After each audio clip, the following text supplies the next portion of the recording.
Bien, vamos a profundizar en la crisis venezolana y también en el rol de Uruguay en este grupo de contacto internacional. Para eso ya estoy en compañía del politólogo Carlos Luján. Gracias por estos minutos. Muchas gracias a ti por la invitación, un gusto. Bueno, ayer terminó un plazo que, decíamos recién, ellos mismos se impusieron en el grupo de contacto internacional, un primer plazo de 90 días en el que planteaban, bueno, evaluemos qué logramos hasta acá y después vemos cómo seguimos. Y a uno se puede preguntar, bueno, ¿qué logró este grupo de contacto internacional en esta primera etapa? ¿Cómo vio eso? Me parece que es importante lo que hacías tú referencia de los tiempos, ¿no? Me parece que este año 2019, con el 10 de enero la asunción de Nicolás Maduro, el 23 de enero con la proclamación de Guaidó, luego el 23 de febrero con el tema de la ayuda humanitaria, ahora el 1 de mayo, que fue un 30 de abril, ha habido siempre como una sensación de que algo va a ocurrir y algo va a cambiar ya. Y estos son procesos muy complejos, donde la construcción política, pacífica y democrática de una salida para Venezuela sí requiere de una instancia de diálogo y de negociación que tienen que pactar y tienen que acordar los propios venezolanos, donde el apoyo internacional, y en este sentido hoy tenemos al grupo de contacto internacional que es clave, lo que fue el mecanismo de Montevideo, se cita en el documento también las negociaciones del Vaticano, se plantea este cambio de posicionamiento y de acercamiento del grupo de Lima, que incluso considera la posibilidad del diálogo con Cuba. Sí, empezamos a tener un panorama en la región y en Europa proclive a una salida pacífica, sí, y democrática. A priori queda fuera de la mesa porque no ha vuelto a estar y porque, bueno, solo parecería ser que lo único que llevaría a una intervención armada sería si Maduro mañana arresta a Guaidó, una cosa así, o eso por lo menos de parte de Estados Unidos es lo que pone como amenaza. Pero a priori o sea, todas las partes de la comunidad internacional están buscando una salida pacífica. ¿Cómo queda la postura de Uruguay, que empieza siendo un tanto ambigua, que no se sabía en qué grupo estaba inicialmente y ahora, bueno, se consolida a apostar por este grupo que tiene fuertes críticas respecto a cómo está llevando adelante la situación Maduro? Bueno, me parece que es importante situar el posicionamiento de Uruguay en un tema más importante, ¿no? Desde 1962, que la región no era parte de la alta política en el mundo, desde la crisis de los misiles de octubre del 62.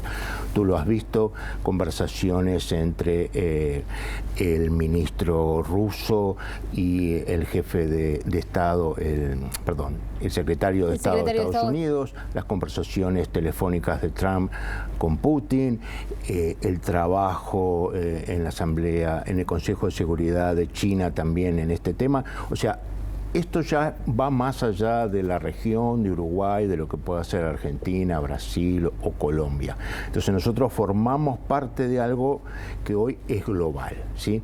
Entonces ahí tenés actores con equilibrios difíciles, ¿sí? Y luego la contribución de Uruguay, que inicialmente estuvo tanto en el mecanismo de Montevideo como en el grupo de contacto internacional, y que hoy, creo yo, por la presencia y la adición de otros países latinoamericanos más europeos, hacen de esto una parte. Yo creo que acá es clave, y te recomiendo que lo sigas atentamente, el rol futuro de Naciones Unidas con respecto a esto. O sea, esto es un proceso que creo que vamos a volver a vernos en el análisis a lo largo de este año. Unos colegas, Mónica Girs, Juan Tocatlián y Carlos Romero, en un documento que estuvimos trabajando, lo catalogaban como de empate catastrófico. Y un empate catastrófico que a su vez se va a degradar. Entre la oposición y Maduro. Entre la oposición y Maduro y sus alianzas también y sus apoyos internacionales, ¿no? Es bien interesante ese punto porque da la sensación, justamente viendo de afuera, dos cosas en función de lo que estábamos conversando. La primera es que esto de que todas las semanas parece que algo va a pasar, y es que uno se pregunta hasta qué punto se puede resistir en esa situación tan catastrófica como mencionaba recién. Y la segunda es que da la sensación de que hay como una especie de equilibrio de fuerza, pese a que Maduro tiene el apoyo de la mayoría de las Fuerzas Armadas. En ese sentido, ¿cómo se puede analizar el escenario que está planteado o los escenarios que se podrían abrir a continuación, sobre todo pensando en la oposición, por ejemplo? Sí, claro. Me parece que vos tenés acá una dualidad en términos de los gobiernos, pero donde vos tenés el gobierno de Maduro, que tiene el control del aparato estatal, como tú bien decías, la lealtad de los militares, sí, y por otro lado, Juan Guaidó, que es proclamado siendo presidente de la Asamblea Nacional por la misma como presidente encargado, pero que no controla ninguna parte del aparato estatal.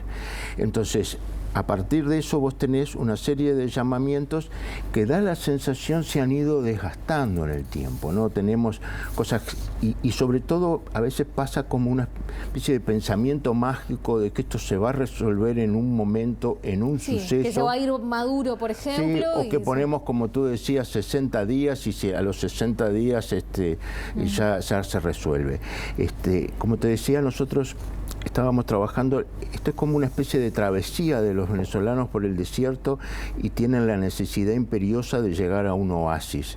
Y ese oasis, digo, que les permita tomar fuerzas hacia un proceso plenamente democrático, tiene que ver, me parece, con la ayuda humanitaria, que es clave, con el respeto de los plenos de los derechos humanos y por una construcción pacífica en Venezuela, y esto quiero insistir que nos atañe a todos como región, ¿no? América Latina es una región de paz.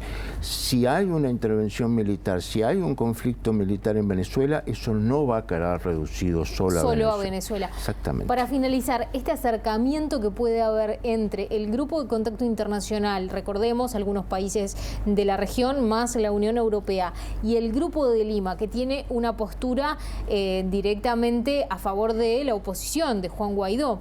¿Esto puede generar algún impacto en la postura sobre Uruguay? ¿Puede generar algún cambio en la situación global? A mí me parece que es muy importante la anterior reunión del Grupo de Lima en Quito, donde toman distancia los países de dicho grupo de Estados Unidos y de legitimar una posible intervención militar.